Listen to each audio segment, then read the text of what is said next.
Hello everyone. तो पिछले episode में हमने देखा था कि कैसे यांग आई और सीनियर सिस्टर सोयान अपनी अपनी फीलिंग्स डिस्कस करने के बाद इनहेरिटेंस केव से अलग अलग बाहर आते हैं। उन दोनों ने ही मिलकर डिसाइड किया था कि फिलहाल के लिए वो अपने रिलेशनशिप को प्राइवेट रखेंगे ताकि यांग आई पावरफुल होकर सीनियर सिस्टर सोयान की रेपुटेशन के लायक बने। वापस आने के बाद तीनों सेक्ट के एल्डर्स अपने अपने डिसाइपल्स को काफी अच्छा रिवॉर्ड देने वाले थे। यहाँ लिंगशाओ पवेलियन में भी फर्स्ट एल्डर ना चाहते हुए भी यांग आई की काफी ज्यादा तारीफ करते हैं क्योंकि उसने सच में बहुत ज्यादा बहादुरी का काम किया था। अब रिवॉर्ड के तौर पे वो यांग आई को चैंगयून इविल लैंड का परमिट पकड़ा देते हैं जहाँ पर काफी ज्यादा स्पिरिचुअल पावर मौजूद है, लेकिन वहाँ हाई कल्टीवेशन वाले बच्चे ही जा सकते हैं क्योंकि अगर लो कल्टीवेशन वाले बच्चे वहाँ पर एंटर हो गए तो वो वहाँ पर मारे जा सकते हैं। और ये बात फर्स्ट एल्डर को बहुत अच्छे से पता थी और वो यांग आई को रास्ते से हटाना चाहते थे, इसलिए रिवॉर्ड देने के बहाने वो यांग आई को उसकी मौत का सर्टिफिकेट पकड़ा रहे थे। यांग आई तो बड़े चालाकी से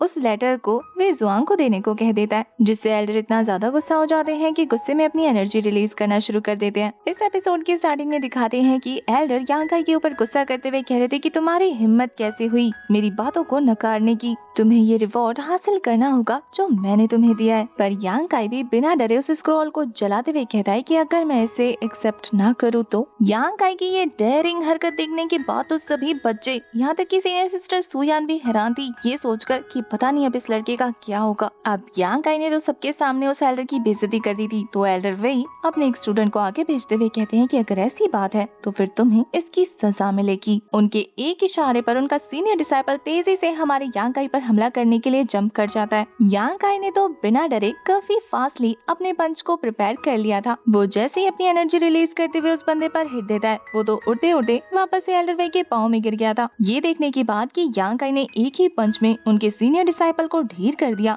एल्डर सोच में पड़ जाते हैं। उन्हें पता लग गया था कि हमारा यांग आई उस इनहेरिटेंस केव में जाने के बाद काफी एक्स्ट्रा ऑर्डिनरी पावर्स गेन करके आया है। अगर वो ऐसे ही आगे बढ़ता रहा तो वो बहुत जल्दी बाकी सारे सीनियर्स को भी पीछे छोड़ देगा और एल्डर वे नहीं चाहते कि ये लड़का जरूरत से ज्यादा पावरफुल हो जाए। तो अब एल्डर वे खुद ही अपनी पावर रिलीज करते हुए कहते हैं कि इस सांप का फन तो कुचलना होगा इससे पहले कि ये हमें डसने लायक हो जाए। इसके बाद तो एल्डर वे अपनी काफी ज्यादा पावर रिलीज करते हुए यांग आई की सोल को सप्रेस करने वाले थे, पर उनके ऐसा करने से पहले ही सोयान के दादाजी अपने पावर से स्ट्राइक करते हुए उनके इस अटैक को डिस्ट्रॉय कर देते हैं। यांग आई भी हैरान था क्योंकि सेकंड एल्डर उसकी हेल्प कर रहे थे। एल्डर वे गुस्से में अपने छोटे भाई से कहते हैं कि आखिर तुम्हारी हिम्मत कैसे हुई मेरे अटैक को रोकने की। एल्डर शीतोंग तो कहते हैं कि बड़े भैया आपको नहीं लगता सबके सामने अपने पर्सनल पनिशमेंट देना सही नहीं है, इससे बच्चों के सामने आपकी इमेज खराब हो सकती है। तभी पनिशमेंट हॉल के एल्डर भी आकर फर्स्ट एल्डर के कान में फुसफुसाते हुए कहते हैं कि तीनों सेक्ट के लीडर्स का कहना है कि सीनियर सिस्टर सोयान को इनहेरिटेंस केव का इनहेरिट मिला है।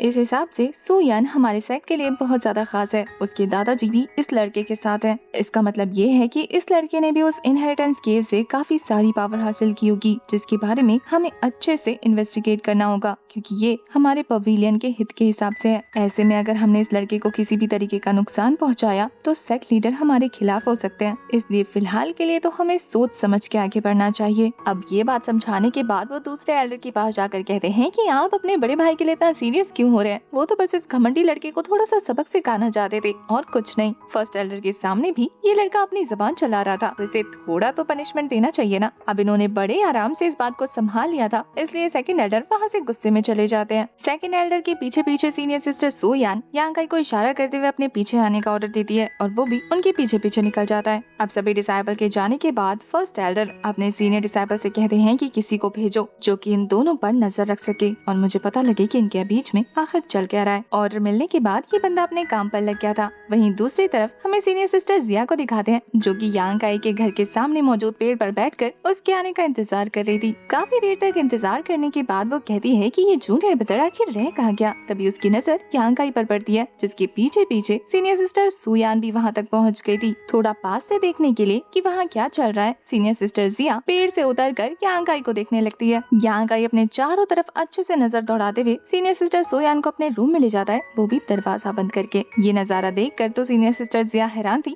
वहीं अंदर जाने के बाद वो दोनों खुद को रोक नहीं पाते और एक दूसरे को हक कर लेते हैं। हमें पता लगता है कि सीनियर सिस्टर सुयान को यहाँ पर पर यांकाई ने बुलाया एक जरूरी बात बताने के लिए, जिसके बारे में पूछने पर वो कहता है कि मैं जानता हूँ कि यहाँ पर तुमने इनहेरिटेंस गिफ्ट की पावर हासिल की है और इस बारे में तीनों सेट के डीलर्स को पता है, जिससे तुम सबसे ज्यादा पावरफुल हो चुकी है और अब सभी की नजर तुम पर है। तुम जहाँ भी जाओगे वो सभी तुम्हें नोटिस करेंगे। ऐसे में अगर तुम मेरे साथ रही तो फिर तुम्हारे पकड़े जाने के चांसेस बहुत ज्यादा बढ़ जाएंगे। यांकाई की बातें सुनने के बाद सीनियर सिस्टर सुयान समझ जाती है कि आखिर यांकाई क्या करने की कोशिश कर रहा है। वो यांकाई से कहती है कि भले ही मैंने इनहेरिटेंस गिफ्ट की पावर को एब्जॉर्व किया हो, लेकिन मैं अभी तक अपनी कल्टीवेशन को इम्प्रूव नहीं कर पाई हूँ। मैं जब भी कल्टीवेट करने बैठती हूँ मेरे दिमाग में सिर्फ तुम्हारी बातें चलती हैं। मैं अपने मन को कंट्रोल नहीं कर पा रही हूँ। अगर वो शांत नहीं होगा तो मैं इसे इम्प्रूव नहीं कर पाऊंगी। यहाँ सीनियर सिस्टर ये बताने की कोशिश कर रही थी कि वो चाहती है कि यांकाई जल्द से जल्द पावरफुल हो जाए। यांकाई उन्हें शांत कराते हुए कहता है कि वो जल्दी ही पावरफुल हो जाएगा। उसके बारे में सीनियर सिस्टर सोयान को ज्यादा फिक्र करने की जरूरत नहीं है, बल्कि उसे सारा फोकस अपनी पावर पर लगाना चाहिए ताकि वो और भी ज्यादा आगे बढ़ सके, ताकि यांकाई को भी आगे बढ़ने का मोटिवेशन मिले। यांकाई यहाँ पर एक सॉल्यूशन देते हुए कहता है कि मुझे यहाँ से जाना है। अगर हम साथ में रहे तो एक दूसरे के लिए रुकावट का कारण बन सकते हैं। ये सुनकर के यांकाई इस जगह को छोड़कर जाने वाला है। सीनियर सिस्टर सुयान परेशान हो जाती है, पर फिर वो ये भी जानती है कि अगर यांकाई यहाँ रहा तो फर्स्ट एल्डर उसके लिए मुसीबतें खड़ी करती रहेंगे और हर बार वो या उसके दादाजी मिलकर उसे नहीं बचा सकते। वो भी समझ गई थी कि यांकाई के लिए यहाँ से जाना ही बेहतर होगा। यांकाई प्रॉमिस करता है कि वो जल्द से जल्द पावरफुल होकर लौटेगा और सीनियर सिस्टर सुयान को किसी को कुछ भी बोलने का मौका नहीं देगा। सीनियर सिस्टर सुयान भी यांकाई पर भरोसा करते हुए उसे चूम लेती है। यहाँ पर हमें फर्स्ट टाइम इन दोनों की किस दिखाई गई है। अब वो दोनों तो क्वालिटी टाइम स्पेंड करने लग गए थे, जिससे उनकी रूम लाइट ऑफ होता देखकर यहाँ सीनियर सिस्टर जिया को भी पता लग जाता है कि यांकाई आखिर किसके साथ है। वो अपने टूटे दिल को संभालते हुए कहती है कि उन्हें नहीं पता था वहाँ से लौटने के बाद वो यांकाई को किसी और का होने के लिए छोड़ देंगी। अब वो तो अपना दिल संभाल रही थी, तभी नेक्स्ट मॉर्निंग यांकाई आकर उनके ऊपर एक और बम फोड़ देता है। वो उन्हें बता देता है कि वो यहाँ से जा रहा है। ये सुनकर तो सीनियर सिस्टर जिया के पांव तले से जमीन खिसक जाती है। वो चौंकते हुए कहती है कि इतनी जल्दी जा रहे हो। यांकाई इस मामले में बहुत ज्यादा सीरियस था, तो वो उससे ज्यादा सवाल नहीं करती, बल्कि कहती है कि मेरा इंतजार करो, मैं अभी आई। और फिर वो दौड़ कर अंदर जाती है और फिर काफी सारा सामान लाकर यांकाई को पकड़ा देती है। यांकाई ये देखने के बाद कि उस पोटली के अंदर बहुत सारे पिल्स और हर्ब्स मौजूद है, वो कहता है कि इसे वापस ले लो, वरना तुम्हारे एल्डर को पता लगा तो वो बुढ़ा मेरी जान ले लेगा कि बिना पैसों में तुम मुझे इतनी पिल्स दे रही हो। यांकाई को घबराता देखकर सीनियर सिस्टर जिया बताती है कि चिंता मत करो, इन पिल्स के बारे में एल्डर को कुछ नहीं पता, ये तो मैंने अपनी पावर की हेल्प से रिफाइन की है। अगर तुम इन पिल्स को लोगे तो ये तुम्हारी कल्टीवेशन को इम्प्रूव कर देगा। रास्ते में तुम्हें इसकी जरूरत पड़ेगी, पता नहीं मुसीबत कब कहाँ से आ जाए। यहाँ यांकाई को ये भी पता लगता है कि सीनियर सिस्टर जिया ने इन पिल्स को बनाने के लिए जिन हर्ब्स का यूज किया है वो उसे असल में इनहेरिटेंस गिफ्ट में मिला था। वो यांकाई के यहाँ से जाने के फैसले के सपोर्ट में थी। ये देखने के बाद कि सीनियर सिस्टर जिया को उसकी कितनी फिक्र है, यांकाई की आंखें चमक जाती है। उसे समझ नहीं आता कि वो इस चीज का शुक्रिया अदा कैसे करे। यांकाई उन्हें अपना ख्याल रखने का बोलकर वहाँ से अपने सफर के लिए रवाना हो जाता है। सीनियर सिस्टर जिया उसे जाते हुए देखकर उसे रोकना चाहती थी और अपने आंसू भी कंट्रोल नहीं कर पाती। उसकी हालत देखने के बाद एल्डर मैंग कहते हैं कि अगर तुम उसे इतना ही मिस करोगी तो उसे रोक लो, जाने मत दो। ये देखने के बाद कि उनकी डिसाइपल यांकाई को कितना पसंद करती है, एल्डर मैंग के चेहरे पर मुस्कुराहट आ जाती है। इधर हमें सुमू को दिखाते हैं, जिसे यांकाई का लिखा हुआ नोट मिलता है। उसे भी पता लग गया था कि उसके जीजा जी उसे छोड़कर यहाँ से चले गए। वो तो कहता है कि अरे अरे अरे मैं उठने में लेट हो गया, जल्दी उठता तो उन्हें रोक पाता। और फिर वो फटाफट उसे रोकने के लिए दौड़कर आगे आने लगता है, पर वहाँ जाने के बाद उसे उसके दोस्त मिलते हैं, जिनसे बात करने पर उन्हें पता लगता है कि वो लोग लेट हो गए हैं और शायद यांकाई रात को यहाँ से रवाना हो गया। अब ये जानने के बाद कि उसके जीजा जी सच में यहाँ से छोड़कर चले गए, वो कहता है कि चलो उनके सफर के लिए कामना करते हैं। यह इन तीनों को ही पता था कि यांकाई फर्स्ट एल्डर की वजह से इस जगह को छोड़कर गया है। शायद अगर वो कुछ कर पाते तो यांकाई यहाँ से नहीं जाता, पर अब इन सारी बातों को सोचने का कोई फायदा नहीं है। वो तीनों डिसाइड करते हैं कि उन्हें भी पावरफुल होना होगा, ताकि अब जब यांकाई वापस आए तो वो उसका सपोर्ट कर सके। यांकाई जब इस सेक्ट में आया था तब कोई भी उसे पसंद नहीं करता था और अब उसके इतने सारे दोस्त और वेल विशर हैं। रास्ते में आगे बढ़ते हुए यांकाई जंगल तक पहुँच गया था। अब तक वो काफी ज्यादा थक भी चुका था। तभी आगे बढ़ते हुए अचानक से उस पर एक जबरदस्त स्लैश अटैक होता है, जिसे डॉज करने के चक्कर में वो अटैक उसकी टोपी से हिट हो गया था। हमें पता लगता है कि ये स्नेक अटैक और किसी ने नहीं बल्कि जिए होंगचेंग ने किया था, जो कि यांकाई के सामने अपीयर होते हुए कहता है कि यांकाई कमीने, मैंने कितने दिनों तक तेरा इंतजार किया, अब तू फाइनली मेरे हत्थे चढ़ गया है। मैं तुझे जिंदा नहीं छोड़ने वाला, तेरी वजह से मुझे सेट से बाहर निकाल दिया गया है। वो यांग काई के ऊपर बरसते हुए कह रहा था कि आज मैं तुझसे पुराने और नए सारे हिसाब चुकता कर लूंगा। वो काफी स्पीड से यांग काई के ऊपर अटैक कर रहा था, पर अब यांग काई भी कमजोर नहीं है। वो उसके अटैक्स का जवाब दूसरे अटैक से देने लगता है। जिये होंगजेंग स्टार्टिंग से ही काफी ज्यादा सीरियस लग रहा था, इसलिए यांग काई को स्टार्टिंग में फाइट करने में थोड़ी सी प्रॉब्लम होती है। ये देखने के बाद तो उसे मजा आ रहा था। जैसे जैसे फाइट सीरियस होने लगती है, हमारा यांग काई भी अपनी पावर यूज करते हुए जबरदस्त फ्लेम एक्सप्लोजन कर देता है। ये अटैक इतना ज्यादा जबरदस्त था कि पहले वाले अटैक को डॉज करने में तो जिये होंगजेंग की हालत खराब हो गई थी। वहीं जब दूसरा अटैक जब वो डॉज करता है, उस अटैक के पेड़ पर हिट होने के बाद उस पेड़ की धज्जियां उड़ गई थी। इतने पावरफुल अटैक्स देखने के बाद जिये होंगजेंग कहता है कि लगता है उस गुफा से कुछ ज्यादा ही पावर हासिल कर लिया तुमने। यांग काई बिना रुके लगातार अटैक कर रहा था और ये देखने के बाद जिये होंगजेंग कहता है, यांग काई कुत्ते, तुझे तो आज मैं मौत के घाट उतारने वाला हूँ, इसलिए जितना फड़फड़ा सकता है फड़फड़ा ले। आज तुझसे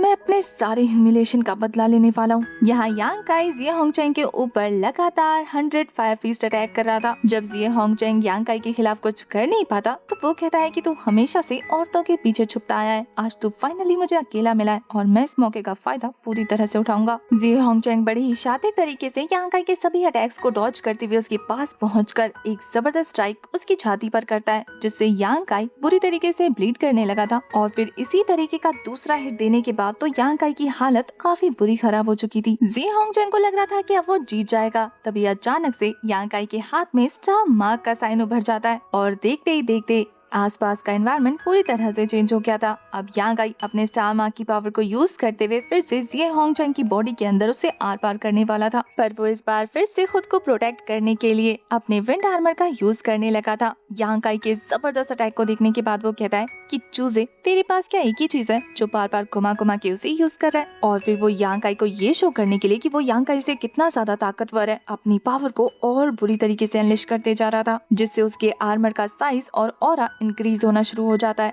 यांग काई भी अपनी पावर को दुगना कर चुका था। जिये होंगजेंग को देखकर ऐसा लग रहा था जैसे कि अब उसके पास खोने को कुछ नहीं बचा और यांग काई को मारने की वजह से वो खुद को भी डिस्ट्रॉय करने से पीछे नहीं हटेगा। यांग काई लगातार स्टार मार्क की पावर यूज करने के बाद भी जिये होंगजेंग के आर्मर को जरा सा भी ब्रेक नहीं कर पाता। तो ये देखने के बाद वो जिये होंग से कहता है कि क्या तेरे पास यही है और कुछ नहीं, हिम्मत है तो अपनी सारी पावर यूज कर। ये बोलने के बाद वो अपने स्पिरिट ड्रैगन को बाहर निकाल लेता है, जो कि उसे इनहेरिटेंस केव से मिला था। उस स्पिरिट ड्रैगन को देखने के बाद जिये होंगजेंग समझ गया था कि हमारे यांग काई ने इनहेरिटेंस केव के इनहेरिटेंस को हासिल किया है। वो कहता है कि ये पावर तेरे पास नहीं होनी चाहिए थी, ये मेरी थी। अगर तू मेरे रास्ते में नहीं आया होता तो ये पावर भी मेरी होती और सु यान भी मेरी होती। अब तक यांग काई को भी काफी ज्यादा गुस्सा आ गया था। वो अपनी एक्सट्रीम पावर रिलीज करते हुए कहता है कि मैंने तुझे इतने मौके दिए सुधरने के, लेकिन तू कुत्ते की पूंछ है। तूने शो कर दिया कि तू जरा भी नहीं बदलने वाला, चाहे तुझे कितने ही मौके क्यों ना दे दिए जाए। तो आज मैं तेरा किस्सा हमेशा हमेशा के लिए खत्म कर दूंगा। अब तक यांग काई, जो कि सिर्फ जिये होंगजेंग को सबक सिखाना चाहता था, अब वो उसे मारने का इरादा कर लेता है। यहाँ यांग काई अपने ड्रैगन को थ्रो करते हुए कहता है कि तूने बार बार अपने लालच की वजह से मेरी लाइफ रिस्क में डाली है, अब मैं तुझे